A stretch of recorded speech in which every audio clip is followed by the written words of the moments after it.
it's something else you have to do. You don't know what that something is. Yeah. And I felt that pull, and it was crazy because on YouTube, and I scrolled through it, and she came up. And I was like, man, this is what I'm feeling. But I didn't want to make any hasty moves because I didn't know like which direction I wanted to go or what I want to do. Because even when I had different opportunities, they didn't necessarily go through. So I just said, okay, well, God, that wasn't for me, or that wasn't for me.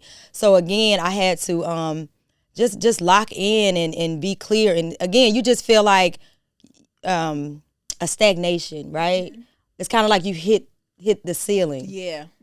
You know what I'm saying? Like it's like it's like I'm not being challenged anymore. Like I'm coming in, I'm feeling numb. I'm doing what I'm doing, and I'm doing it great. But it doesn't. But it doesn't feel. It's exciting, but it's not as exciting as it was when you started. When I first started. Good idea. Now we buying merch. That's ghetto. Payment miss. Ooh, the ghetto. Say she quit. Ooh, the ghetto. Late on your rent. Rent is ghetto. New event. Ooh, the ghetto. Invoice in. That ain't ghetto. Money spin. Oh, that's ghetto. Hold on, it's kind of ghetto being a CEO. Welcome back to another episode of the Ghetto CEO podcast, where we talk about how being a CEO is super ghetto, okay? Super ghetto. But we always bring guests on the show that gives us the raw and transparent truth behind being a CEO. And honestly, it's ghetto, but we wouldn't give it up for the world. And today is no different. But I need y'all to like, comment, and subscribe this episode so that you guys can keep getting notifications of the Ghetto CEO podcast. But as you guys know, we're in season 5, and it's album mode. That's why we in the studio. Okay, album mode is all about, like, that is my era where I'm locking in and being dedicated, right? I talk to y'all all the time about how, like, Kanye went into the Mercedes-Benz Stadium and he made a sacrifice and slept on a cot, okay, so he could get his album out. And that is the season that we're in when it comes to our business. We might have to sacrifice, we might have to be a little uncomfortable, but it's time to lock in and dedicate and get stuff done. And we're bringing on guests that's doing the same thing, and today is no different. So today's guest is the voice of culture and a force in Atlanta media. Jazzy McBee, also on the Big Tigger Morning Show, the number one show in Atlanta morning. Okay, she is the voice of Atlanta and is a radio host. She's a philanthropist. She's a speaker and a media maven, repping Decatur, Georgia. Okay, Decatur, where it's greater. Yes. She is known for her work on Streets 94.5, where she took over the midday slot with her own show and her signature vibe. But she's also been honored by the Georgia State Capitol, the House of Representatives, and the city of Atlanta, and even more people. But not just for her mic, but she's been honored for her impact. Please welcome Miss Jazzy McBee. Hey, girl. Hello. Yes, come on, girl. Leave How you it's doing, a I love girl? Listen, a legend make me seem old, but I'm still doing my thing. But a legend, I don't know. I thank you for that. Yes, I appreciate that. Of course, we got to give you your flowers. Thank you. All right. So when you think about album mode, take me to a time where you had to like lock in, dedicate. Maybe you had to make a pivot in business or change. But what does album mode mean to you? Album mode mean, like you said, I know you were talking about Kanye, and he said, when he was working on his album, he really had to like lock in, where he even went into the Mercedes-Benz Stadium and just slept on a cot and nothing else was around. That's exactly what it means. It means I got to lock in, I got to focus. If that means tuning out the world, tuning out everybody else, unplugging, you have to delete some of those apps that's on your phone. That's a big distraction. You gotta sometimes turn your phone on do not disturb because you just don't. Yeah, D&D. You gotta do that sometimes. You know what I'm saying? Because we're here for a purpose, and we're trying to find our purpose, right? And so when we have all these distractions going on, like how can you make an impact in the world if you don't lock in and find out why you're really here on earth? So when album mode comes to mind to me, it just means unplugging. Yeah. It means saying no and not feeling guilty about it. I know. It means that, like, if I might not answer the phone until I get out of my album mode. But people around me, like, they have to respect that, and they do respect it. I might either tell them like, hey, y'all, I'm working on a huge project. I'm gonna get to you. I'm not trying to ignore you, but give me a minute. And then once I'm out of my shell, once I've completed my project, then it's like it's back to me. Yes, right? Yeah. I love that. Turning your life on D&D. Girl, D&D. Because sometimes you got to do that, you know? And so many people, so many people like calling your phone and, you have family, which, they need you. But again, like, you can't pour from an empty cup, right? You cannot pour from an empty cup. So sometimes you got to say, hey, give me a minute. let me get to me, let me pray, let me meditate, let me journal. Right. Let me get clear. Yes. And then I'll come back once I feel better. So I'm an Aquarius, so I have to, girl, like that's my go-to is just unplugging and just shutting down. So it's like, when my people, they realize like, oh, I haven't heard from Jazzy in a while. It's like, okay, hey, you good? Okay, good. So they understand my method of getting my energy back, if that makes sense. And I love that because sometimes you need you more than other people need you. Absolutely. And at what point are you going to like step away from the madness, the chaos, and say, okay, I need to recenter myself? Absolutely. So talk to me about a time that was you. Like you was in your album mode, you had to recenter yourself. Like what did that look like for you? It just looked like I said before, it's just basically, putting my phone on do not disturb, a lot of times. What were you going through at the time? Like what shifted? What made you go into album mode? I was just trying to figure it out. So before I actually got my position at V103, okay. I felt a pull, like there was a change coming. Okay. I didn't know what change it was. I was just like, okay, God, like, what is it? I just felt like I needed to go to the next level, and I just didn't know what that next level was, right? And I had no idea that this position at V103 for the morning show was actually going to come. Wow. But I just, in my energy, I just felt it. So I was like, okay, I got to get clear because you got anxiety. You're trying to feel, you can't sleep at night because you have this pull and you don't know what that pull is. Right. And so I just had to not call some of my friends at times, you know what I'm saying? And then once I went on this fast, meaning like unplug from social media, and a lot of times, you're a radio personality, so they say, oh, you got to be on social media. But I say, you know what?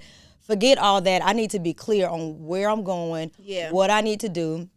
And I did that. So I went on a fast, a whole week. Was it a week or 2 weeks? Maybe it was a week. Okay. A week fast. Just no social media. Okay. Praying, journaling, meditating.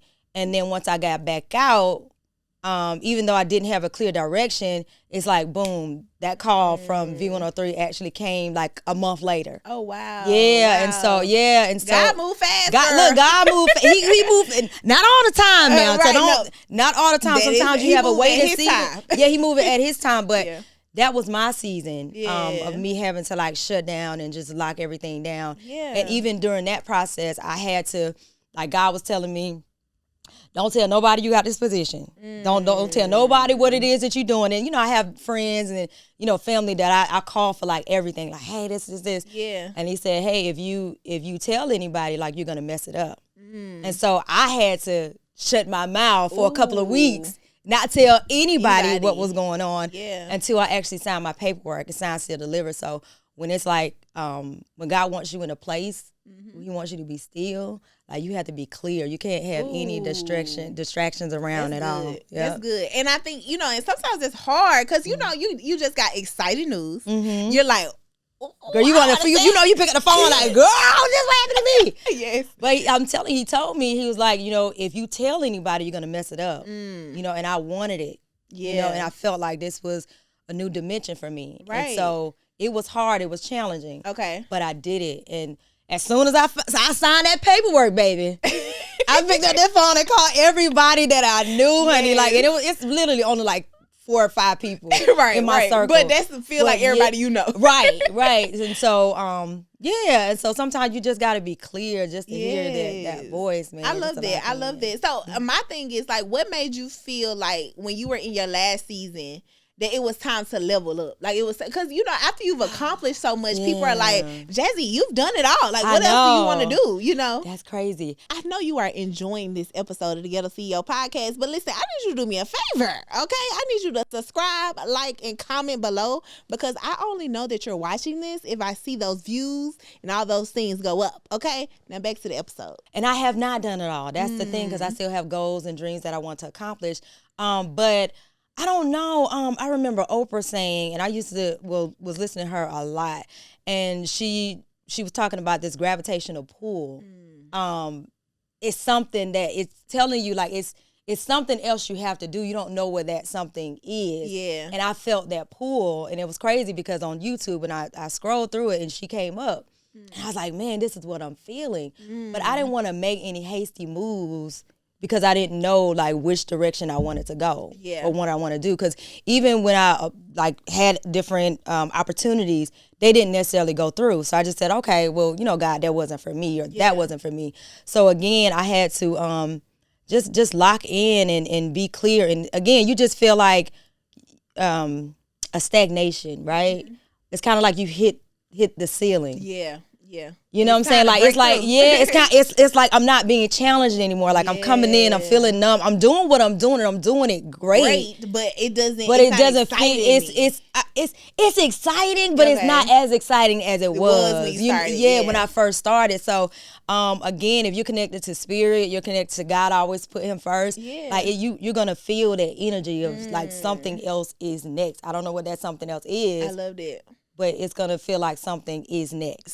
Something, right? I don't know what it is. Because again, like me personally, like I'm the type of female, and I think you are too. Mm-hmm. We like to be productive. Mm-hmm. Like we like to feel purposeful. We like to feel like this means something to me. Yes, you know. And when you're doing something over and over and over and over and over for years and years and years, and it's like this. Yeah, you're making the numbers. Yeah, you know people know you, but it's like it's gotta be something else. Yeah, where's the impact? Where's the level up? You know, right. And again, I was truly thankful for where I was. Like I thank God. I said, okay, God, if you have me here, I'm gonna work it to my fullest, 100%. Yeah. But if you having me feel this way, then there has to be something better for me. Yeah. Oh, I'm excited. I'm excited. So this is a new season for you. So how long have you been on the show so far? With Big Tigger Morning Show, it's been a year and a couple of months. Okay. Yeah, so I started on my birthday, January 29th. That was the big reveal. So I feel amazing. It challenges me. My boss challenges us, you know, of course, to be great, you have to be great. So it's been good. I mean, I'm meeting people, getting so many opportunities. Yes. You know, people will see me out like, Jazzy, I listen to y'all, you know, every morning. Yeah. And so that makes you feel good, you know. So I feel like, you know, I'm still living and walking in my purpose. Yes. And even when we started talking before, you said you were a little bit of a private person, right? And so how do you be in media and still be private and not have burnout from all of the peoples and connections? Because I am an extrovert for work, but like in the house, introvert. I want to rub my toes together. Right. That part. Look, so it's a thing called ambivert. Right. It's ambivert. You could be both. You have both characteristics. So that's me.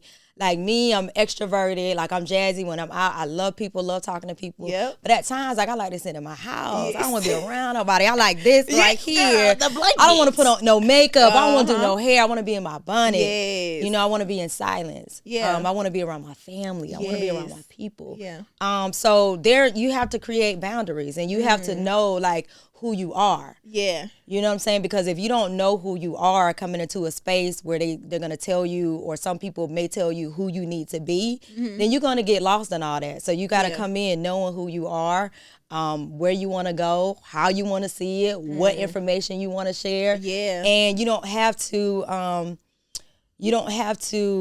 live by anybody's rules as far as like sharing your private information, because being on the morning show, you do have to share a lot. Okay. So I know what I can share. Okay. And what I feel like I'm not going to share. So what do you feel like is like off bounds for you? Like you don't share your family, or like what is like things you don't? Oh no, baby, I share my family. I talk about them, but I do give them a call like, you know, I'm about to talk about you on the radio. But I don't tell them, you know, everything, because some things are it's just private, you know, like my dating life, you know, you might know about my husband later on, but you might not know who I'm like really dating unless you like see me out. And then, you know, if I feel like I want to talk about it, I will. So it's a feeling. It's a feeling. Like, I love that. So how do you avoid like being burnt out from this though? I unplug, girl. Okay. Yes, ma'am. I'm not guilty about saying no. Like I said, we have so many opportunities and appearances, and you have to be this place, you have to be that place. So I'm not afraid to tell people no. Yeah. You know, if I don't want to do it, I ain't gonna do it. But if I'm going to do it, I'm all in. But I unplug, journal, like I said, meditate, I pray. So that's how I unplug and just and keep from being burned out. I go on vacation. Yes. You know, if I have a Friday and Saturday off, I'm back, back Sunday. But those 2.5, 3 days. It counts. It counts. Well, like I said, I plan my vacations to where, we have PTO days and I'm going to take it. Yeah. And my boss, he encourages that too because he knows, the morning shows, it could be a lot. Yeah. We up at like 3 o'clock in the morning. Well, I'm up at 3 o'clock in the morning. And then we do show prep and it's just so much information that goes into it. And you have to be everywhere. So he does encourage that. I love that. Did you learn that from a season that you got burnt out, or did you just, is that something natural that you already did? I had to learn it. Again, I observe things and people and this industry. They can really run you down to the ground. And if you live by everybody else's demands and everybody demanding of you and bookings, you have to be that place and that place. You're gonna pour from an empty cup. And to me, I refuse that. And so before I let you burn me out, I'm going to detach. Yeah. Just for a little bit. I might be back. But I just set my boundaries. Yeah. I set my boundaries. I love that. And so growing up in Atlanta or Decatur, right? Like this your stomping ground. It's my city. So like how is it? Because people say, you make it and you want to leave your city. But how is it like, do you feel like it's been different, like making it quote unquote in your city? Like where the people you went to high school, middle school, that like they see you now, like do you feel like it's a little different? But I mean you gotta define like what's making it. Yeah. You know what I'm saying? Like in everybody else's eyes. You on the radio show, they hear you every day. They like, I used to eat pizza with her. I know, that's so humbling. I love it. No, I really can't imagine being anywhere else but in my city. Yeah. Because like I said, I'm from Atlanta, from Decatur on the east side, but I really lived everywhere. Like I got family everywhere. Clayton County, Fulton County, So they're very proud, extremely proud of me. And when we talk and they tell other families, hey, she on Jazzy McBee, she on the radio. So I would call my cousin. Right, that part. And so I can't imagine being anywhere else other than the city where I'm, born and raised. Yes, so, I love that. And it allows you to, your family to see you, flourish in your journey. I know even like when I first was coming up and, growing in my business, my family didn't know what I did, girl. They was like, I think she did real estate. She did this, she did, I know she do marketing, but I don't know what she do. You don't know what she do. I don't know what she do, but she doing good, girl. She got a nice car, right. And so I think being able to have your family like see and they hear you, they could turn the radio on and hear you every day. I know they are extremely proud. They are. Yeah, they are. I love that. So what's next? Like, what do you feel like is the next part of your story, your next album? Are you tired of having failed launches? Well, listen, I got something way better for you. That's us here at Red Necessity Digital Agency, my agency where we actually produce marketing campaigns that help you actually convert. Now, listen, we are just not trying to create a moment. We're creating movements. And if you want us to help you create ROI generating campaigns, then make sure you go to rednecessity.com. Well, I'm relishing in this moment. Okay. Right? Because a lot of times we don't celebrate the now. Current, yeah. I mean, of course, I still got hopes and my dreams that I do want to keep that private, right? Okay. I do keep that private until it's time to attack. You know what I'm saying? But I like this moment I'm in right now because there's still so much to learn. So grow a lot. You have to grow a lot. There's still so many places and, people may hear my voice, right? But they may not know, see. Who you are. Right, exactly. Yeah. So you have that aspect of it. But I'm happy in my season right now. Yeah. I love that. But how are you balancing it based on what you just said? Like people hear you every day. So now they like, you done told a story or two. Now they like, that's my girl Jazzy. That's my cousin. Yes, now girl. They feel like they know you, but they know like your business personality, your work personality. Like how do you separate like Jazzy McBee, the media mogul, from Jazzy that's at the cookout chilling? I mean, it's really both. You know what I'm saying? One thing about being a radio personality is you don't have to choose who you want to be. You know what I'm saying? Because I'm one and the same. Okay. You know, if you see me, it's like, you know, Jazzy, she cool. Like, I was at the Jagged Edge concert, and it was me and my cousin, and a girl came. She was like, Jazzy, girl. So, you know what I'm saying? Like, that was, and I thought I knew her. I'm like, oh my God, I feel bad because I don't know. She's like, you don't know me, girl, but I listen to you every day. And so I was like, thank you so much. You know what I'm saying? Like, she feel like it was like a cousin, like a relative that I'm actually talking to, because it's so much love. You know what I'm saying? It can be some hate too, but I get more love than I do, you know, the naysayers. So to me, it just feel good. So it's not like I have to pick and choose who I want to be that day. I'm one and the same. Like, I'm Jazzy at the cookout. I'm going to be Jazzy at the cookout at my remote or my location when you see me. Yeah, that's it. Just I get to be exactly who I want to be. You've curated that life to do that. Yeah, and you have to, because again, if you're one way on the radio and then you're another way out in public, like people are going to say, okay, like, Jazzy ain't really like that in public, girl. She just, you know, but again, that's the good thing about being a personality, because they buy into your personality. Your personality. You can sell them whoever you are. Yeah. You know? So, I love that. And because you even, you know, you have celebrity that's like, you know, oh, I'm super like this on TV, but you meet them in real life, they like, I thought she was cool. Yeah, I know. Because they, you know, because sometimes, you know, they have to put on the act at times, and then again, like, a lot lot of them are introverted. You know what I'm saying? Most people are introverted, but our jobs require us to be extroverted. That part, but again, it's one and the same. We are that. We are introverted, extroverted. Sometimes we want to be around people. Sometimes we don't, and that's okay. But you have other people who just love to be around people all the time, 24/7. I got another homegirl. She works in PR.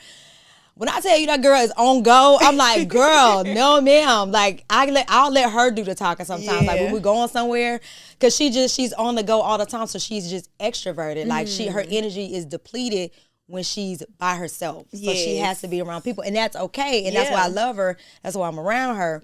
But again, it's one and the same. You know, it's just, you could be who you are. Whoever you want to be, curate this life. I love it. So being which you are on the radio. So that is your 9-to-5 job, but you also have your own thing going on outside of this. You know, so talk to me a little bit about that. Like, how is it still being your own CEO, your own boss, to develop your own brand? So developing your own brand, I feel like it's really important, you know, because let's just say you don't have radio. You know, you don't have anything else to fall back on, but you have your name, right? And so you create those relationships that are authentic, and you use your personality as, you know, a walking brand, a walking billboard. It's basically your business card. That's what I call it. And so with philanthropy, I have my nonprofit foundation, which is the Fab Five Foundation. Just recently, we did the Kicks and Confidence teen empowerment brunch. I was super excited. We had to cap it at 100 girls, so all 100 girls showed up. We had our speakers come and empower and inspire the girls. That girl Lele came. We had an artist called Bonna B come, and the ladies, they were just so inspired, and that motivated me, because I've been doing it for years, and I feel like with these females, these teens, I feel like that's one of my purpose, to just, you know, basically give back and say, you know, it's a way of saying, like, God, thank you for giving me my position, and I'm going to make sure that I do right by it. And it's in my heart, because, again, I was a teen at once. And again, I just feel like we're trying to save the world. You know what I'm saying? Like, you can't save everybody, but you want to do something good. You know, how can you, you know, make all this money and be this influential person, and you don't give back to your community? And so that's what I always wanted to do. Even, you know, before I was on the morning show, I've been doing this for years. And it's just grown and gotten bigger and bigger. And once I see, like, the reaction from the teens and them enjoying themselves, and, you know, coming, and, you know, I hear the parents, you know, say, Jazzy, like, this is something good that you're doing. I really appreciate that. You know, although you don't live for the accolades or for the praise, I'm like, I feel like this is something that we should be doing. It just makes you feel good. It makes you want to do more. So absolutely. So my Fab Five Foundation, that's my number one. I love it. So what made you like, okay, it's time for me to start this nonprofit? Like, what made that happen? It's so crazy, because when I was just working part-time at another radio station, I just had this idea, this dream about starting an organization giving back to young girls. and I would just write in my journal. And I said, like, this is what I want to do. Like, the colors represent each of my sisters' favorite colors, and my mom is like the middle color, which is their favorite. So she passed away. So I did dedicate that, you know, to them and her. And just thinking about, you know, when I was a teen, when I was a young girl, like I needed direction. I'm like, you know, I have to find a way to give back, or like I said, you know, show God like I appreciate the positions or the future blessings. And so I didn't get that solidified until like years later. Okay. Yeah, to make it like stamp it an actual nonprofit organization, actual 501c3. I love that. Well, yes, you girl, I love that. Thank you gotta you. let me know how I can help. Thank you. I will. We always need help and volunteers and all of that. Yes, I love that. So if somebody is watching this episode and they're saying, you know, I'm about to go into my album mode season, I really need to lock in and be dedicated, what would you say to them? I would say prioritize yourself first, because again, you cannot pour from an empty cup. You know, we're so busy trying to take care of other people and be booked and busy and trying to get to the bag a lot. You know, the money is the first thing on our mind, but you have to realize you can't take that money with you when you gone at all.